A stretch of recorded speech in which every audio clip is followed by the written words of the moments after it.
Good afternoon, students. This is Arindam Bag here, and today we are going to discuss about the plot of The Ghost by Henrik Ibsen. In my previous presentation, I have briefly tried to explain the characters of The Ghost, which includes the characters of Mrs. Helen Alving, Oswald Alving, Pastor Manders, Jacob Engstrand, Regina Engstrand. And these characters, the details of those characters or bit details, information about the characters has been given to you, and you will find it in my earlier YouTube video. Now, please check it out in my channel. So let us move to our section today. The next section we are having here is the plot. This plot, the presentation I made today, it will give a very brief idea about the plot. In the next presentation, I will give you the act-wise summary of the plot. So today I'm going to give you the plot only. The plot is divided into two sections: the main plot and the subplot. Again, the plot. So first, what we got here: Helen Alving is about to dedicate an orphanage she has built in memory of her late husband, which is Captain Alving. I hope you understand the relationships and the character map already. Then it will be quite easy for you if you have that character map in front of you. I already shared to you in your WhatsApp group also. Despite his affairs, Mrs. Alving stayed with him to protect her son from the taint of scandal for fear of being shunned by the community. Now, this is something very usual. We may find in several family there is scandalous affair. Still, husband wife, they stick together, they stay together, making compromises because of their siblings. So here also Mrs. Alving was trying to protect her son, and for that purpose, knowing all the things, she still staying with. She used to stay with Captain Alving. Captain Alving already passed away. Because there might be gossips, there might be scandal, that's why, and they might be shunned from the community also. In the course of the play, she discovers that her son Oswald, whom she had sent away to avoid his being corrupted by his father, is also suffering from syphilis. And syphilis is a particular disease. If you know about it, then you will find syphilis is basically a sexually transmitted disease which was common among those people who were involved in unprotected sex, and it's beyond their control sometimes.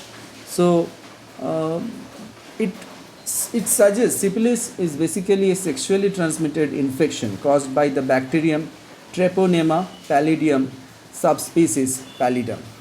The signs and symptoms of syphilis vary depending in which of the four stages it presents: primary, secondary, latent, and tertiary.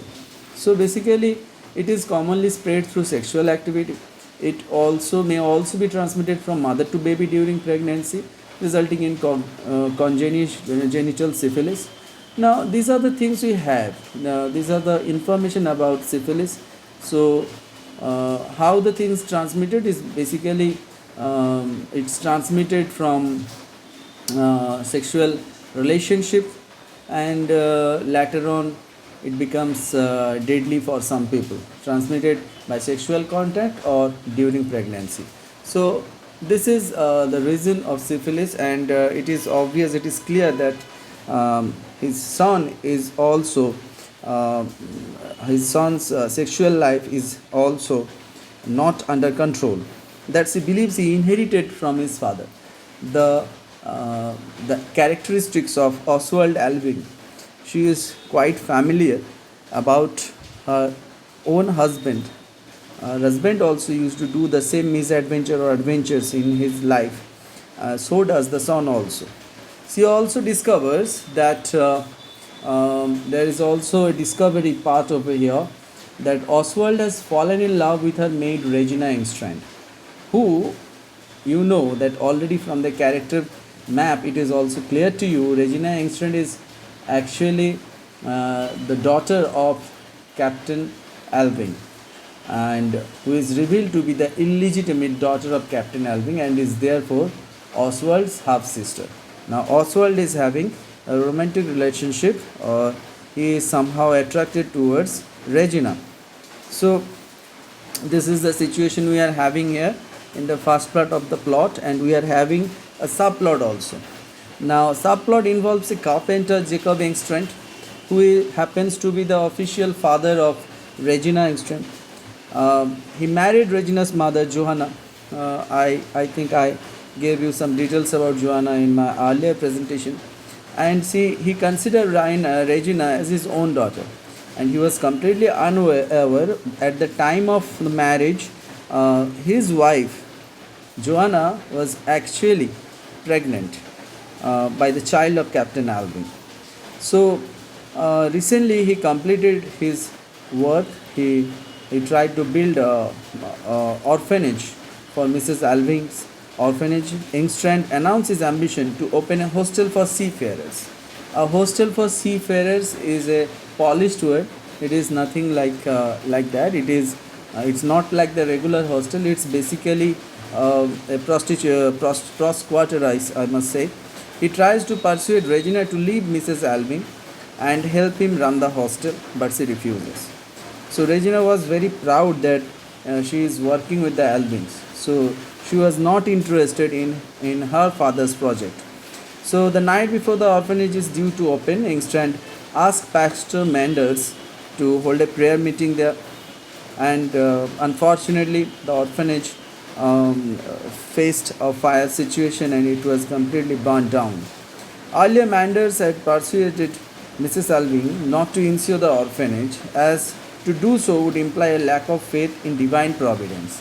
Now, these people related with religion, or the so-called religious leaders, they has a tendency to they try to convince people that nothing will happen because they have the blessings of the God, and they keep all the things to God's mercy.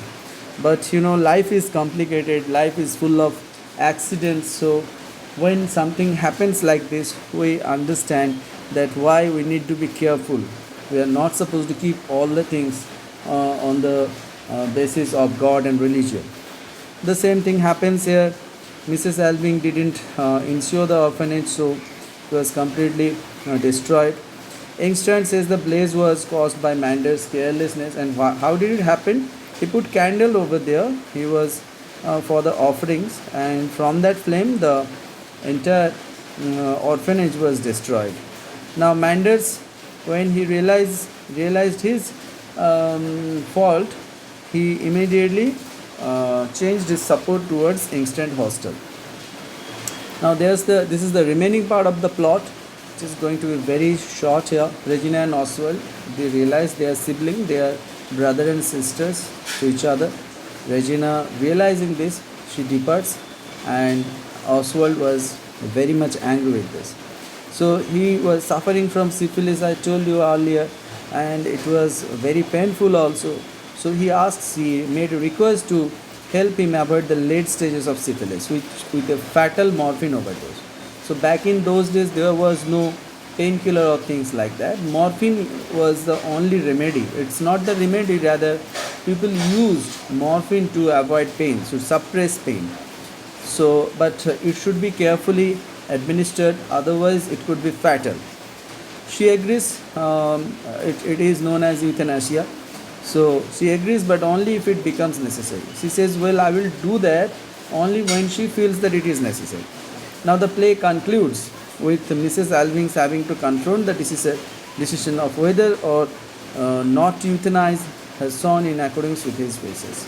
Now she was in moral dilemma whether she should inject the morphine, she should administer morphine to reduce the pain and let him die, which is known as euthanize.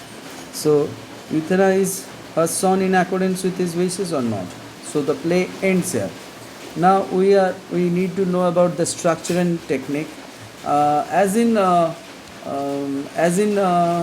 Ibsen's play, Ibsen's problem play, So does in Ghost also at the collective climax in the lives of its characters.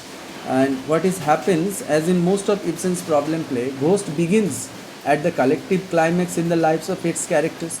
The play deals only with the consequences of these past lives and does not need to takes place in more than one 24-hour vigil.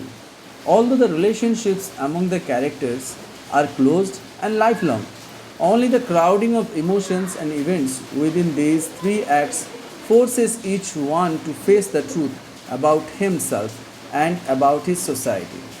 Unlike a doll's house, where there are a servants and a subplot between Krogstad and Mrs. Linde, only five characters appears in Ghost. No one is included who has not a place in the main action itself. In this way, an atmosphere of austere grandeur is given to the whole drama, providing it with an intensity suggestive of classical plays.